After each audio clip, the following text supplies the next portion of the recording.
What is going on, everyone? My name's Boit, and I'm back with some more Age of Mythology. The Titans action spawning in the bottom of the map in the blue color, playing as Ra. His name is Joe.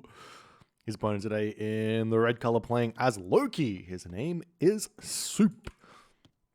This is game number 4. Match point actually for Suppe is up 2-1 in this best of 5 series. So all he needs to do is pick up that final game, and he's going to be well on his way.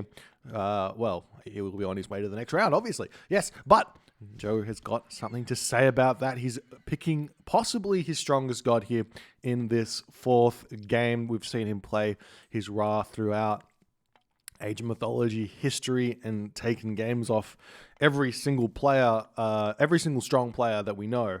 And we'll see what he's going to be doing in this game. He does get himself a water map, and I know a lot of players are of the opinion that this current water map here can be very, very difficult to play on for players, gods not named Egyptian. A lot of players see this map and go, "Oh, it's an Egyptian map," when in reality, this map is hard Norse map, especially Odin and Loki, who've got access to Njord and Tyr. So we'll see if Suppe is going to be able to execute in this game or not. Suppe is one of the players, I believe, who is fairly well versed in kind of Loki or Norse water boom theory. It's relatively recent. I would say maybe even this year we started seeing Norse players getting a little bit better on the water maps, which is hilarious because the game is 20 years old. But it's just, if people don't try and make the adjustments and play the game in a way in which is hyper efficient, then you're just going to be behind the other players who are playing hyper efficient. If we go through the history of Age of Mythology, the reason why Egyptian was so strong on water maps is because people believed that they could just dock spam and defend anything, and therefore they would go for some ridiculous booms. It wouldn't be an efficient boom. They'd probably advance around 6 minutes 30 seconds with their 18 to 21 fishing ships and 15 billion docks, but it would be so much better than the random 9 fishing ship 430 advances, 12 fishing ship 515 advances that we were seeing from Norse players, that they would just come in with a huge advantage. And now we're seeing Suppe dropping his 2nd dock already, and this is looking mightily like a certain build order that is available if you sign up for the subscribe with Twitch Prime, I guess, or you can just jump over to the Discord with Patreon installed as well, or if you want to have the access to this build order, or you can just kind of work it out for yourself by watching the recorded games, and we'll see if this is going to be work for Suppe or not. Is the big question here, as unfortunately Suppe has not found the fish on this top side of the water here. With his first dock. So he's going to be a little bit upset about that one. That might slow him down just a little bit, but we are seeing Joe right now. He's got himself 5 villages on wood already. He's actually taken villages off of his gold because he's currently housed, which is a bit of a nightmare here for Joe, as his temple's going up, more villages over onto gold. 5 villages on wood early does actually delay your classical age. You are looking for a 515 here, but maybe Joe's done this correctly. I'm not 100% sure. He is Ra, so Ra gets that extra boost in economy from the priest, so it might be okay for him here, as he's going to be sending this villager around to get more docks. Now, on this kind of a map here, the question you have to ask yourself is, how aggressive do you want to go? So we all agree that basically all the top players are in a fairly big agreement that you should be going for about this advance time. 5-minute advance time here for Suppe. He's got 13 fishing ships. He can continue to build fishing ships as he's advancing. This is something I've said is possible for Loki. You can get that 5-minute advance time, get up to 18 fishing ships and live the dream.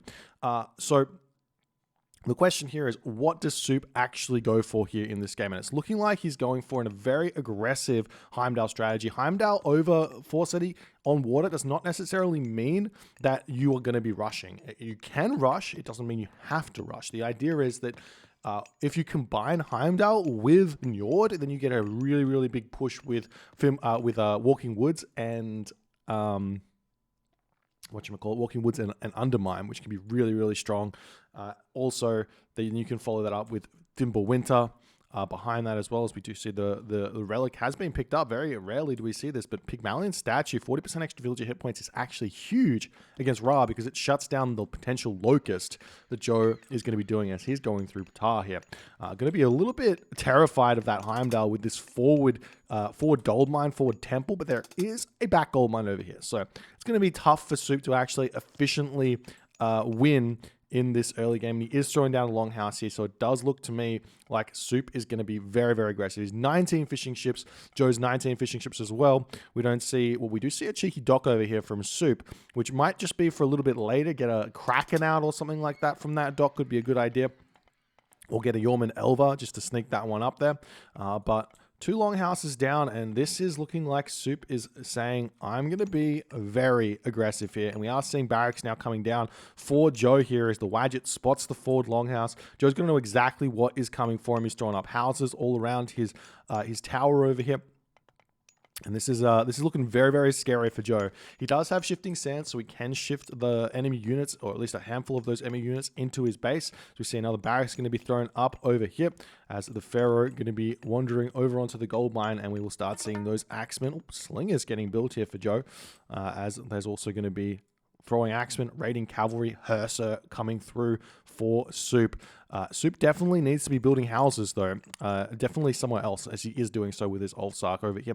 Very smart to do that. It was also got Girdle of Hippolyta here, which is going to increase his throwing axemen hit points if he wants to grab that at any point. But right now, Soup's at 70 population. Joe is at 52 population, and Joe has not produced units at all just yet. He's only got 2 barracks with that extra fishing economy. Probably want to be going up to something like 4 barracks if he wants to compete with what Soup's currently producing, and Soup's just going to continue to slowly throw down more longhouses and just get a huge amount of units here. Potentially, he can just wait for the heroic age, or that Joe's going to go for. If Joe wants to advance here, he throw down an armory and do some sort of semi-fast heroic off of just a handful of units to defend, and then he can just go with full population army. You see he's getting Bowsaw as well, which is a big, big boost to the wood economy for Soup. Soup's grabbing a little bit of fish over here. He's got a handful of longboats in that dock as well, ready to get going here, as Joe is pushing out and will be greeted by a handful of units. Now, this would have been an incredibly good bait here for Soup to have gone for something like a fast heroic or semi-fast heroic behind this, but he's just going right now. He's going to take that house down, take that tower down. We do see the shifting sands coming in. Those units are going to retreat out the back. They probably could have come out the front in order to kill off these units right now. We are seeing those slingers getting some good micro onto the enemy, throwing axemen here as Soup does have to retreat back, but see the towers down. Houses are damaged. Soup has to retreat, and Hathor is on the way. So Joe defends nicely, trades Undermine for shifting sands in a way, and really Soup's going to have to think about where to now, because he's probably not going to be able to end the game in the classical age right now against Joe. He's not going to be able to hit any sort of timing in the heroic age now, so he's probably going to have to go through Bragi, which is not necessarily a bad thing, but he's going to not have access to those Krakens on the water in order to get some good harass, and a delayed Mythic age as well, where Joe's going to definitely be able to hit that one nice and early. We'll see how he's going to go, as now Joe is moving out, trying to look for a fight here, as I'm pretty sure Soup, he's got a whole bunch of units over on this side, as we do have the villager now over onto this gold mine in the back. Lots of options now for Joe. We'll see what he's going to try and do. He's got a perfectly fine and dandy gold mine in the back of the map, which I'm not sure if Soup has really spotted. Yeah, he's got no idea that gold mine's there. As we are seeing the raiding cavalry pushing around the side here. The Iron are going to be helping out a ton to hit this damage, as we do see the Hathor has come through. That's going to be some harassment that Joe can now hit here. Going to use that Patsukos to defend as the unit's pushing forward. Joe going to be retreating back to his town center here, not allowing his units to take too much damage. Joe doesn't quite have enough gold right now to get himself a Migdol. He's definitely going to want to do that, as Joe is looking for a Locust here. Now, we do have to remember, these Dwarves have got 105 HP, and the Gatherers have got 91 HP. So, in reality, the Rock really, a Locust really shouldn't get too much damage done, as we're seeing those Dwarves moving out here. Oh, this could be bad here, as the Rock does spot that. No, was not paying attention there. So units moving forward, and those dwarves are going to be happily mining over on this gold mine for quite some time here, as Soup's going to be advancing very, very shortly. He's cut all of his production here. He will be losing the Pygmalion statue, though. That's big. That's going to allow the rock to get that damage done, and we'll see if Soup's got somewhere to move forward right now. He's got himself only 10 dwarves on gold over here. He's got villagers moving on to the gold mine in the back. Tons of wood in the bank right now, so he can spam that out if he wants to, as the units are going to be moving forward. We do see a troll spawn right in the front here as the units are pushing forward. I'm not sure that Soup is actually able to win this fight right now, as the Axeman Spearman, even with the Pharaoh as well, but Sukos, Wadjet just the positioning too good here for Joe, as Soup has to retreat back. Soup going to be getting those resources gathered nicely. He's going to be able to advance right now. We'll see what he's going to go for. It's got to be Bragi. Surely he goes Bragi here. Yes, Bragi is the god of choice. And right now, Soup's got some options. He's going to throw down a bunch of longhouses. He doesn't have a whole lot of units out here. He's got a handful of raiding cavalry on this side, and there's the town center coming up for Joe. But right now, Soup needs to be building town centers or needs to be thinking about Mythic Age. So we'll see what he's going to choose. If he goes straight to the Mythic Age, maybe he can go through Hell here and start making fire giants as an idea. Alternatively, town centers and try and defend, considering his opponent is mass classical units. Still no hill fort, or Migdal I should say, up for Joe anywhere, as more units are getting built. And we'll see if this relic's going to get picked back up for Soup or not, as the rock does spot these dwarves over here. We'll probably drop that locust down onto this one. This is 10 dwarves. Probably won't get any kills here, I would say, and Joe is flying that rock over to potentially pick up some units and start harassing. As Bragi just about to pop, watchtowers are coming through, and we do see that the rock actually has been spied. So not spy, but the Pharaoh's inside of it. So Soup will know that this is coming, but he doesn't actually spot it, as the units are all currently sitting idle. This is going to be 10 dwarf kills as the units drop in onto this position here. The dwarf splitting up both ways. He's going to lose, I'm just going to lose a handful of units. Nice micro there. So you do see the locust getting dropped. That's going to be, that's a beautiful locust there, as the dwarves cannot run away fast enough. 4 dwarf kills. These dwarves are going to be making their way back home, and Soup is going to be in a lot of pain here. We do see a town center is on the way. I don't see a market up just yet for Soup. Battle balls are getting produced. He's got a ton of villagers moving on to this gold mine. Probably doesn't need that much wood income anymore. The dwarves have been cut off over here, and they will all be falling to the might of this classical age army that Joe has assembled. 3 dwarves falling, 4 dwarves going to be going down here. There's no way they should reach. There's no way that one's going to get away. No, he's out. Nice play there from Joe, but now Soup is on the warpath. He does have himself flaming weapons, and there is, well, not for another minute though. So nice rain usage there from Joe in order to block that. That flaming weapons for just a little bit here while his army is out of position.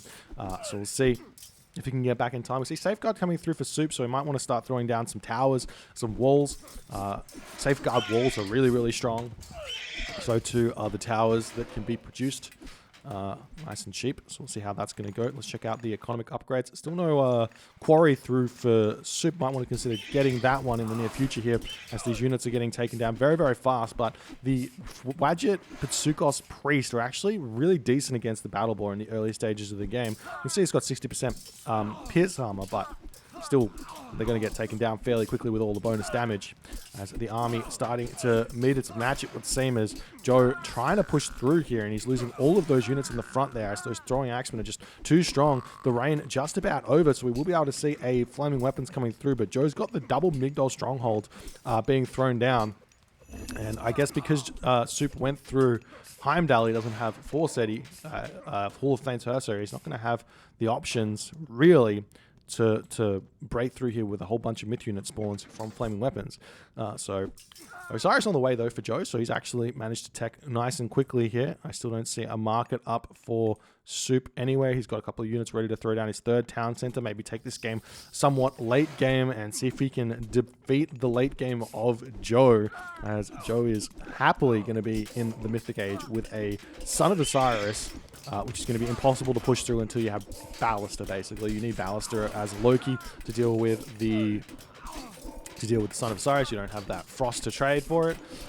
As the hill fort is up, some cheeky rock micro there to pick up that. But Sukkot's going to be looking for something to take down. We do see some docks coming down on this position over here. That's very, very nice from Joe. Noticing that this town center is in range of dock fire, so he can produce some siege ships, get naval auxiliaries, and take this town center out, just like he did in, what game was it? Game number 2, I believe. Actually, game number 1? I don't know. It happened already once. So Joe very, very aware of how strong that is. And we see the units going to be retreating back. He could take up this town center as well if he so chose. And there is the Son of Osiris getting created here. 546 HP of pure destruction right there.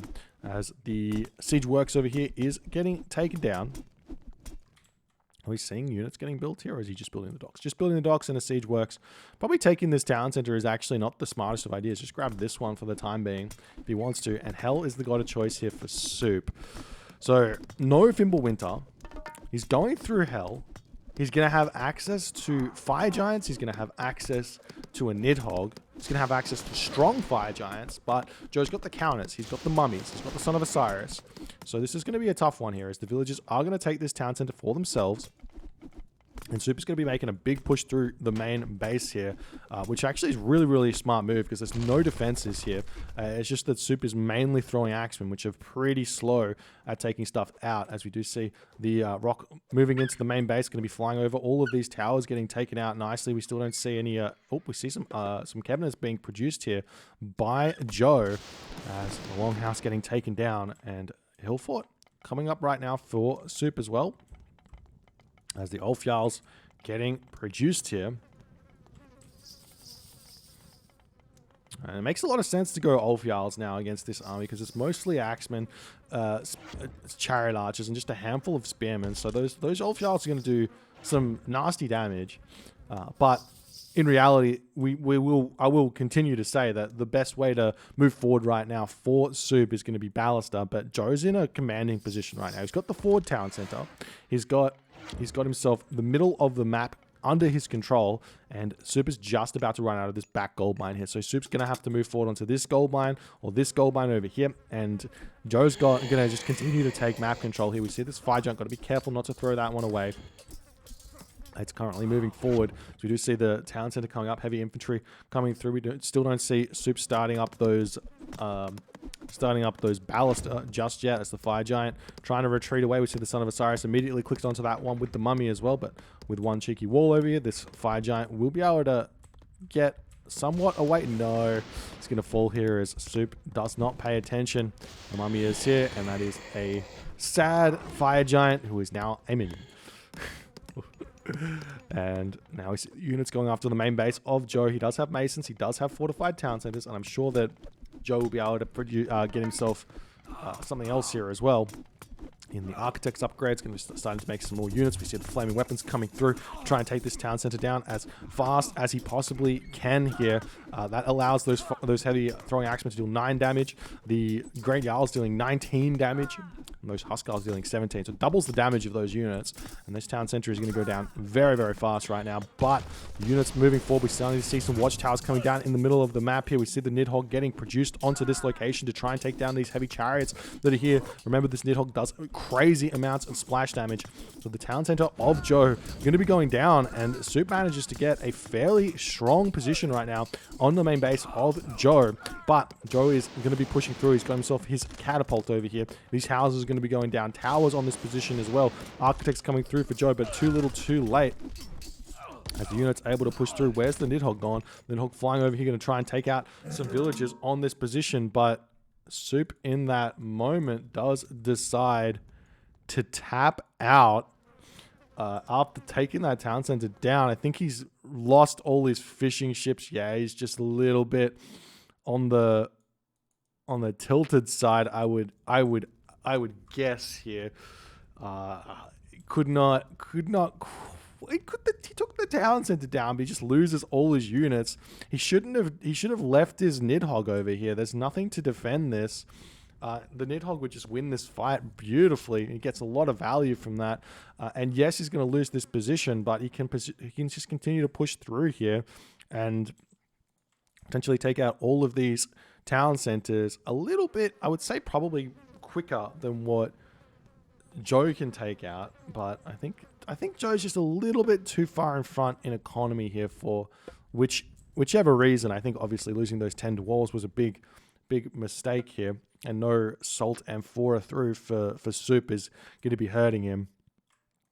An unfortunate loss here for Suppe. I thought he had a decent idea. I do think that there was, like, if you take a look at what Joe did in response to what he saw, you can really come up with some really creative strategies. For example, throwing down this longhouse and the temple in the front here, not producing too many units, forcing out those useless classical age units and advancing to the heroic age really quickly is something that Loki players, Odin players can do very nicely against Ra and really make things difficult for him. You got to scout really nicely in order to get good damage or good ideas of what your opponent's doing. And if you don't scout it, then you're just going to be in a lot of pain. And the idea here with the fast Njord on a map like this, very, very similar to a map like Midgard, is that you can clean up all these docks without any worry, because your opponent's only going to have cabinets, and you just push through. You can take it down with the Mountain Giant and Walking Woods, and you just deal so much damage to the economy. You can prevent this town center from going up, and you can go straight in onto Jarls or straight to the Mythic Age, and then cast Fimbulwinter really early in order to get an even bigger advantage here. And that wouldn't not necessarily be true if the Ra player knew what you were doing. So, for example, if the Ra player knew you were going for a fast strike, then they could go for a fast Mythic, hit the tornado timing, hit the shifting sands shenanigans, and also have a good game. So it's one of these really chaotic styles in Age Mythology. But unfortunately, we had it's not unfortunate. It was a fun game with the Heimdall strategy here, trying to get aggressive, but. I think Suppe made a slight mistake where he ran out the bottom way. He could have ran back and then surrounded the units here. The tower was down, so taking this fight on this location with those units on their back, he probably would have been able to win that fight and then continue taking down these buildings here. So Suppe had an opportunity there as well in this game to get a solid advantage, but didn't go for it. And Joe levels the series 2-2, going to game number 5, going to be the game decider. If you guys enjoying these games, please consider hitting the follow on the Twitch. If you're on the YouTubes, hit that subscribe button. And I'll see you guys in the next game.